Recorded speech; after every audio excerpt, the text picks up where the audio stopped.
Later in the weekend, Michelle, for some of those fireworks displays to go off. So that was certainly good news that we broke out of that disgusting weather pattern at the start of the weekend. Yeah, it didn't really feel like a hot summer weekend, though. Our temperatures were below average. Now today, we've got the hot weather back. In fact, the National Weather Service is just issuing a heat advisory for some of our inland areas this afternoon. You can see the Providence County area up through northern Bristol and Plymouth counties in Massachusetts under a heat advisory from this afternoon until tomorrow evening. That's where we're looking at the heat index climbing into the middle and possibly some upper 90s. So summer's back. That's going to lead our three key things with the hot, humid air. Do have that threat of a thunderstorm this afternoon along with it, and some of those storms could be strong. We're watching Elsa, the storm going to be making landfall in Florida first, but it could be giving us some rain and gusty winds by more rain and rough surf rather by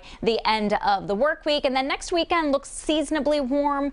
Typical temperatures are back, but it does come with the threat of a stray shower. So here's Elsa this morning. It's a tropical storm with 60-mile-an-hour sustained winds moving to the north-northwest at 12 miles per hour.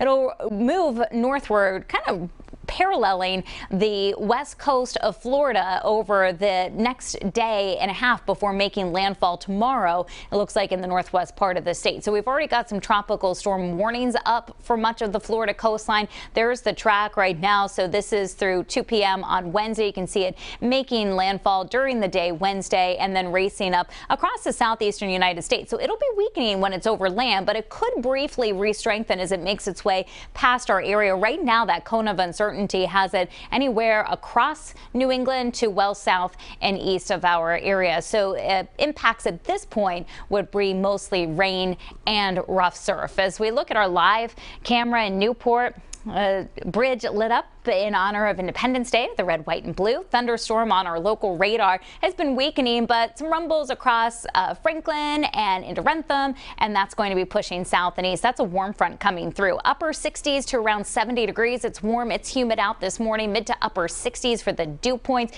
That's going to push those feel-like temperatures up into the middle 90s this afternoon away from the coastline. So it's going to warm up quickly with a mixture of clouds and some sunshine. Our temperatures will be up close to 80 degrees by 10 a.m. and by noon around 84. And those afternoon highs today with the threat of a late day thunderstorm will be near 80 along the coastline. But notice Wickford close to 90, upper 80s and lower 90s in Woonsocket, Johnston and Providence. Hot and humid with that late day thunderstorm in Seekonk and Attleboro, upper 80s to near 90 degrees. So let's talk about the thunderstorm threat. Mentioned the risk of some severe storms. It's quiet still at lunchtime, but late afternoon and evening, that's when we're on the lookout for those strong thunderstorms. Ones that could contain some heavy rainfall, some damaging wind gusts, even some hail, a possibility. This is at 11 o'clock at night, so that activity winds down once the sun sets. Highest risk for some storms as well inland, north and west of Providence. At the beaches today, we're looking at partly sunny skies, a moderate rip current risk. Air temperature at the shore near 80, and on the bay, we do have a small craft advisory. Our winds today are going to be breezy,